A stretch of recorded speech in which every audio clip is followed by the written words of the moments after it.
Every day, you and I get bombarded with negative news. And just like our bodies becomes what we eat, our minds become the information that we consume. If you want to stay positive, it's so important that you also listen to stories that inspires you and uplifts you. In this podcast, we interview world-leading experts dedicated to solving the world's most pressing problems. And if you stick around, I promise you will not only be as informed as if you watch the news, you will feel uplifted, inspired, and have more positive energy in your life. Welcome to Great.com Talks with. Hi and welcome. Today Great.com talks with Anita Kranch, who is the co-founder of Toronto PigSafe. And if you haven't heard of them before, they are an organization that are not only saving pigs, but they're actually defending all kinds of animals. So if you're new here, you definitely want to press subscribe on YouTube or in your podcast app, because that means that you and more people will get the chance to hear how we can make the world better for our animals. Anita, thank you so much for taking the time to speak with Great today. Nice to be here, Emil. Thank you. You're welcome. So how would you describe Toronto PigSafe to someone that haven't heard of you guys before?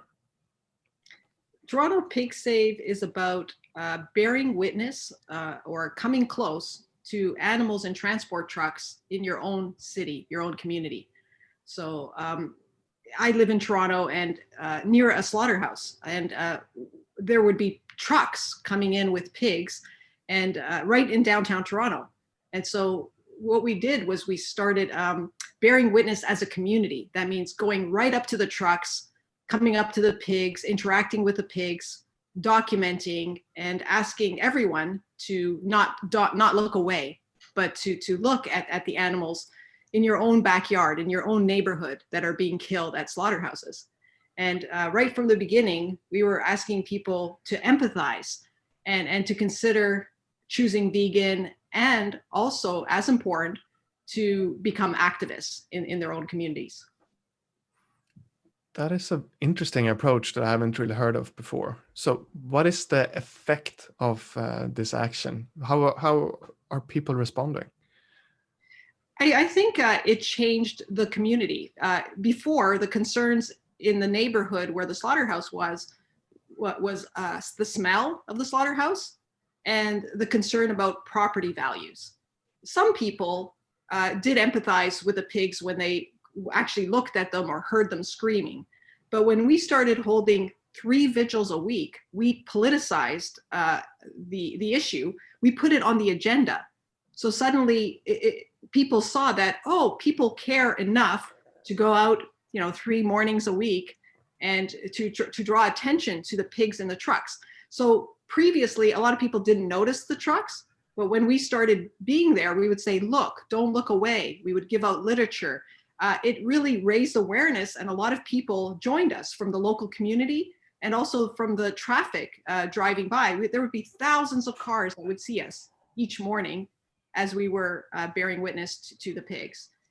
So it has multiple effects. It has effects on activists because I already was a vegan and I was an activist, but bearing witness is the most powerful experience I ever had. A movie can make you go vegan, but when you experience something firsthand, it makes it a priority in your life. So first of all, it affects the activists. It affects the community because they see, wow, like this is important. You politicize the issue. It affects the workers, the owners of the slaughterhouse. It has many repercussions. And we use a love-based approach. We're informed by Leo Tolstoy and Gandhi, Martin Luther King, and that makes it more infectious.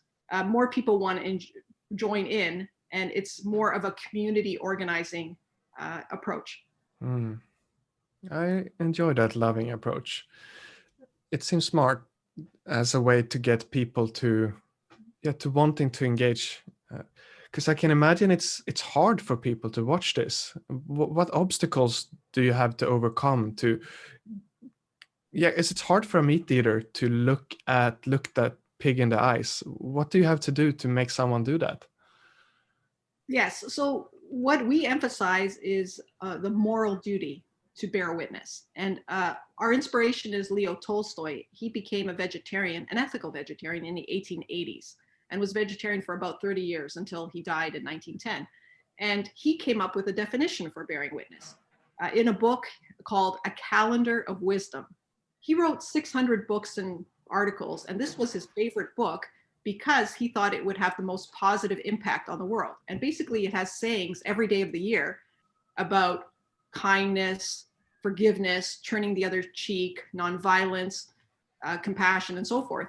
And he has a number of days where he focuses on animals, and he has a definition of bearing witness, and this is it. He said, when the suffering of another creature causes you to feel pain, don't succumb to the initial desire to flee from the suffering one, but on the contrary, come closer, as close as you can to him, and try to help him.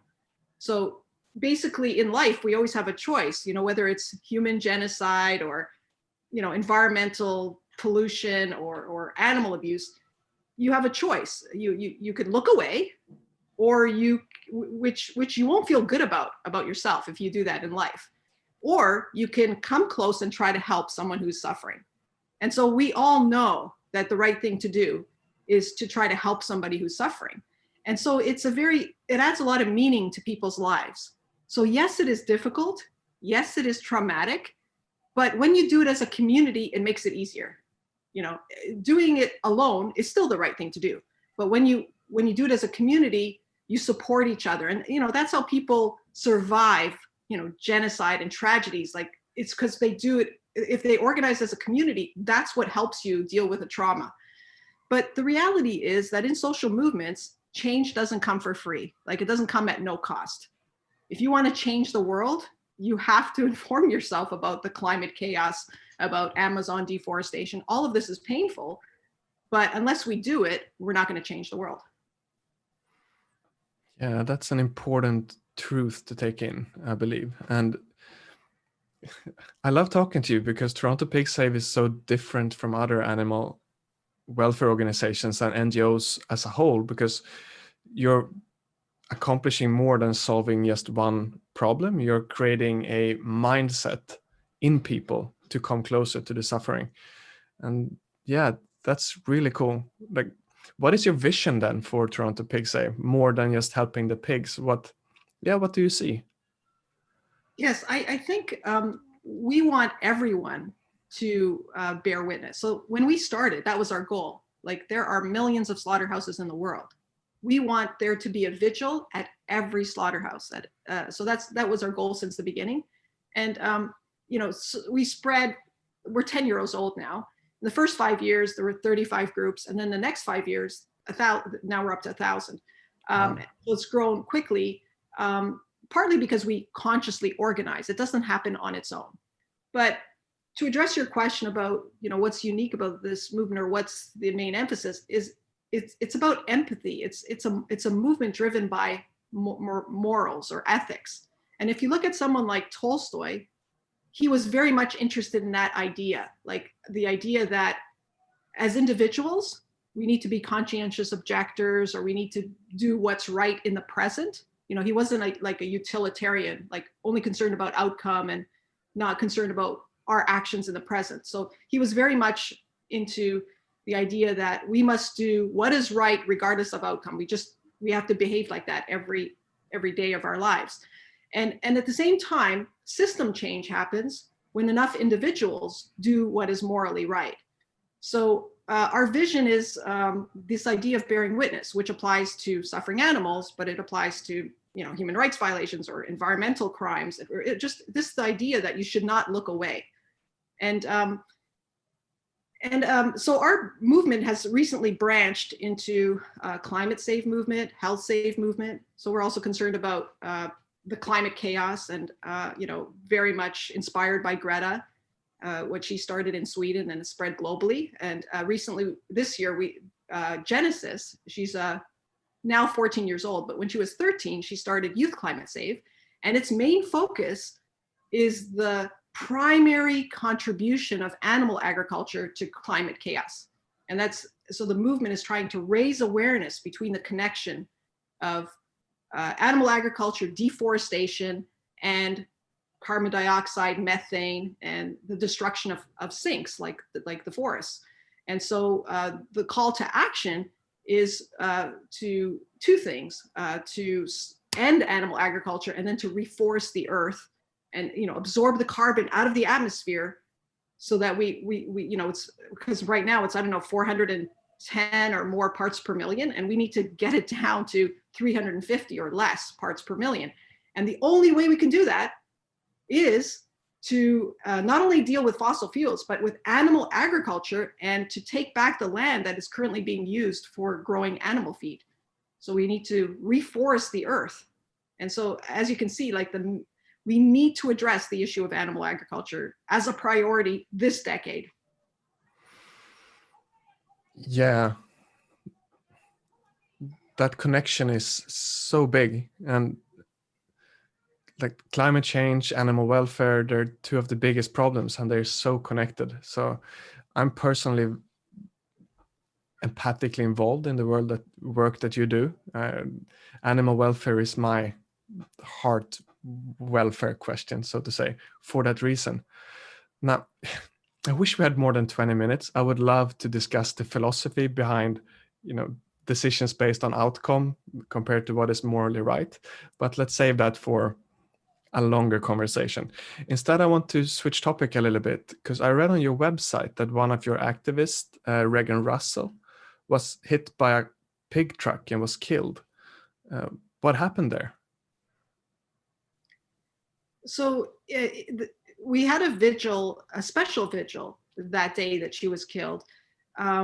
She was killed on June 19, and the day before, the Ontario government, that's the province which Toronto's in, passed an agricultural gag bill that was aimed at stopping bearing witness, stopping whistleblowing at factory farms. It was a very draconian law aimed at repressing animal rights activism. And so she came out to that special vigil to protest this bill. And the drivers were becoming more aggressive, thinking that this ag bill was in force already. And she had, that day they were giving water to thirsty pigs, and she was standing at the side of the gate waiting for the vigil to end.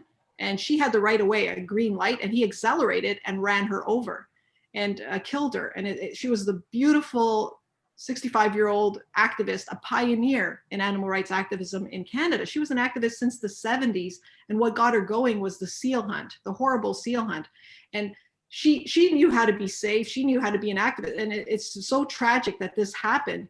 And there have been vigils around the world for her. There's several documentaries. There's one by Sean Munson, who made Earthlings. It's called There Was a Killing, which you can watch on YouTube. And just a few days ago, another one came out, We Are Their Voice, and it was on Now This, and it has almost 4 million views already. So the world is beginning to learn her story. And she's like Jill Phipps, in England, who was killed in 1995 by a cow transport truck. And it's the ultimate sacrifice for animals. And we just don't want her to die in vain. So we've been trying to get her story out, because she's an incredibly inspiring person. And she was very loving and kind. There was a new person that came to a vigil, and she would drive them to the vigil. She made cookies for them. Like, she was just always so good-hearted and such a kind person. And we want people to learn her story and to continue her fight. Yeah, that is sad. Intense that she passes doing something that she's so passionate about as well. So what kind of effect has it had? Do you think I guess it has brought activists even more close together? A lot of new people became activists when they learned their story. So in Toronto, our movement is stronger than ever. So many new people joined. People that used to just do activism on the computer, when she died, they decided to come to the memorial vigil, and then they started to come out. So we have a lot of new organizers like Adrian George and just so many like activists that are stepping up and becoming lead organizers. It's just like and not only in Toronto, but like in Chicago, they had a vigil at night because the trucks come to them live markets at night. And they did a live stream. And when the activist said, "Oh, I've never been out to a vigil, but I'm here because of Reagan Russell." And this happened around the world. So I just don't want her to die in vain. I think she would be, very happy to see new activists coming out and saving lives and having many, many more lives saved in her name.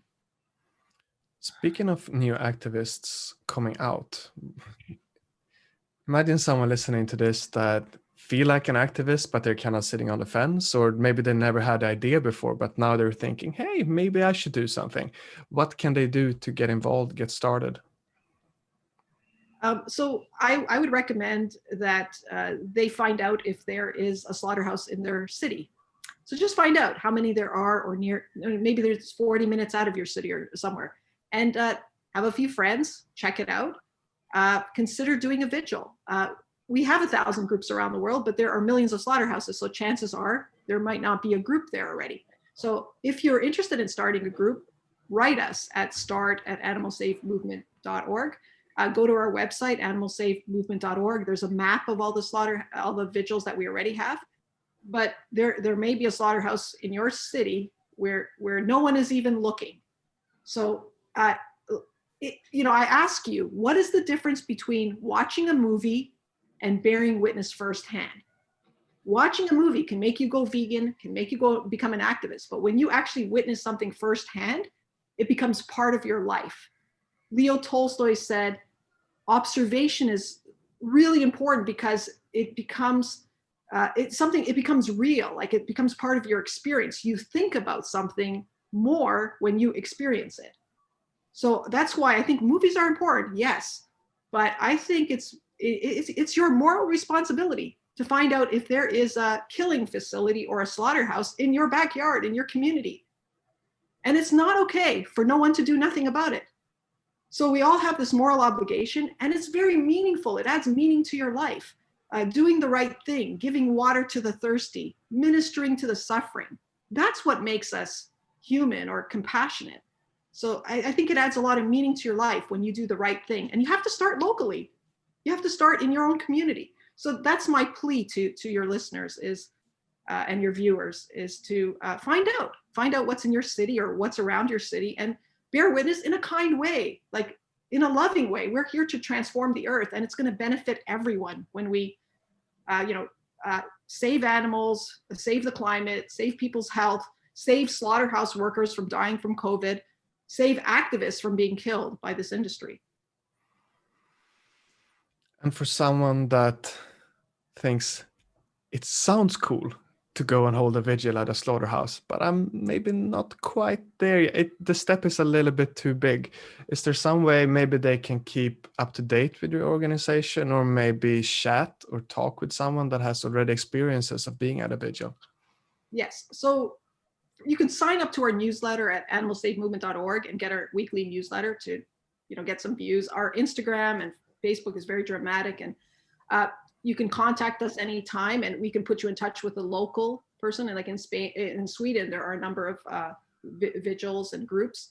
There's other ways of bearing witness through film. I mean, if you don't want to start by doing it in person, I would recommend a film like Earthlings or Dominion. If you watch those films, it's like bearing witness. It's like what the animals go through from birth to their final death. And I think we have a moral responsibility to look. It is painful, but do it as a collective. Do it with family and friends. Do it as a community. I just think like we must do this. Like if we don't do this and we go business as usual, first of all, it's wrong. And secondly, it's self-destructive. Tolstoy said, when we wish to harm others, we really do evil to ourselves. And when we harm animals, we are really destroying the planet. So I think it's a moral imperative that we be courageous to not look away. And you can start with film, but I think we all need to go to that slaughterhouse in our community or near our community. That's how the world's going to change faster.